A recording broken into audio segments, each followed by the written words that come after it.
Hey, this is Davelin with Relaxation Station Hypnosis. I hope everybody's doing well and having a wonderful night. I thought that it was time to come back and do another video, so here I am. And this time I think we're going to talk about a session. So if you don't know anything about hypnosis and past life regression hypnosis or even healing with hypnotherapy, the key factor is relaxation and really closing down the conscious mind. You know, the laundry list that runs in the mind all day, just blah, blah, blah, blah, blah, of a million different things. That part of the mind needs to be silenced. So when you get into a relaxed state, the conscious mind steps off to the side. The subconscious mind comes forward. The soul can come forward. The deeper parts of ourselves can come forward. And that's when they are able to share really fantastic and in-depth and wonderful advice with us and past life experiences with us. And, you know, it allows us to really review things that we've done before and to see, you know, maybe what we want to repeat and what we don't want to repeat. Because, you know, if we've already spent a life similar to maybe the one that we're living now, and we see that, and we see that the outcome wasn't what we really wanted, then we've got time to make changes now, because if you're still here, you can still make changes. So if you allow your subconscious mind and your higher self to come through and tell you, hey, you've done this before, so make some changes now, then, you know, it's just for your good. It's just using all the tools in the toolbox. It's truly critical. So I hope you'll all open your minds and understand that this is a really cool thing that we can do, and it's a really easy way to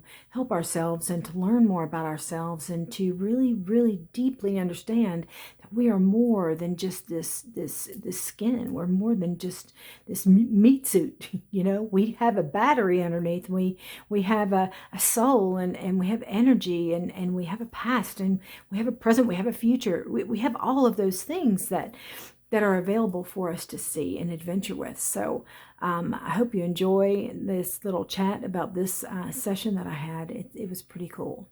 So this was one of the first ones that I did, and this girl, this young woman, was very skeptical.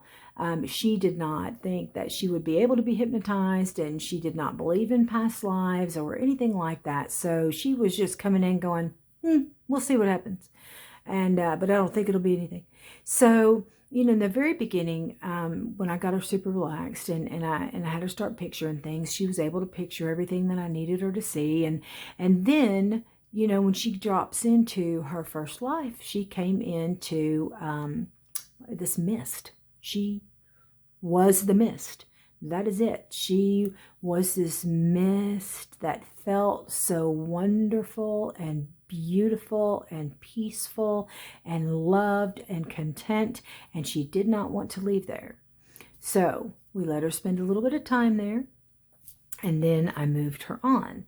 And at that time, she was the mist that then came over the top of a wolf. And she didn't understand the significance of seeing the wolf. We talked about it later, but she was above this beautiful wolf. And she felt so much love for this wolf that she didn't know if maybe it was a previous partner, or she had no idea. But she started crying when she was over the top of the wolf, and it released some kind of big emotion.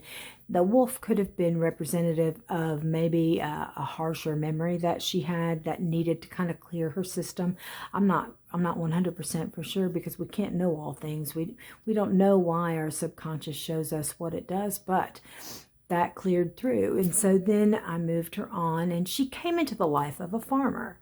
So she comes on down, and she gets into the body of this farmer, and she's got a dog next to her. Now, mind you, I see all these things when they are describing them to me. When they're telling me everything about what they're seeing, I'm seeing it too. So here's the funny thing. The funny thing is that when she said she had a dog next to her, I immediately saw Blue Heeler.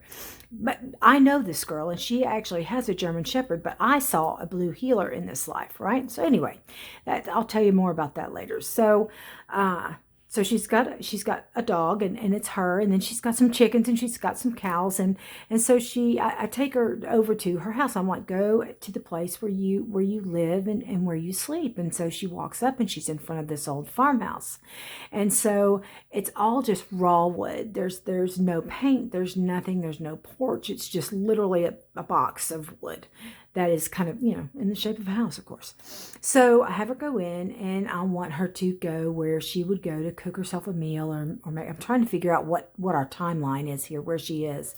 So she goes over, and she describes her stove as this odd shaped, gas powered, one burner type of thing. Well, we looked it up later, and it turns out that that type of stove was created in around 1887, I think. So anyway, when she came out, when we moved her through, I moved her to the last day of her life, because this was just kind of a mundane farmer life, and I had her come and look at it as an observer. So she was looking down onto the farmer, and she started crying. And she was crying because she was sad for the farmer, because they were alone and they were dying alone. She said she didn't get the feeling that this was a sad life, or that he was sad when he died, but she felt so bad for him for being alone, and his dog was asleep at the end of the bed. And so it just really made her sad. And so anyway, I had her just kind of remove the emotion to that, just kind of let it pass through, and we left that person in peace there. And when we started talking about everything after she came out, I said, you're living that life now. You've sequestered yourself off. It's just you and your dog. You're wanting to move to a farm. You don't get out. You don't meet people. So I think your subconscious is trying to explain to you not to do it again. If you felt sad for the farmer in that past life, you're going to be sad at the end of this life if you don't make some changes. So that was her subconscious's way of coming forward and saying, hello, you've already done this, don't do it again.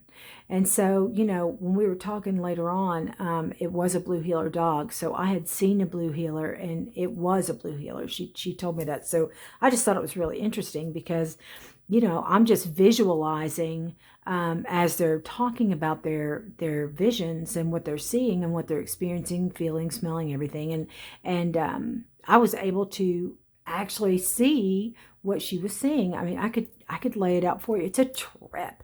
Anyway, so, we have to listen to ourselves, and past life regression hypnosis is a great way to get in touch with every part of who you are, and past, present, future. And you do have good advice for yourself. You do. It's under there. You have to get that conscious mind out of the way, so that subconscious, that deep self, can come forward and tell you what you need to know. So, anyway, I hope you all enjoyed that. It was a really great session, and I hope you'll like and subscribe and share this. And, send me a message if you're interested. I do have a method now that I can do over Zoom instead of having to be in person to do it. One method you have to be in person, and another method that I've learned you can do over Zoom. So send me a message, and I hope to hear from you soon. I hope you all have a wonderful night, and stay safe, and thanks. Bye.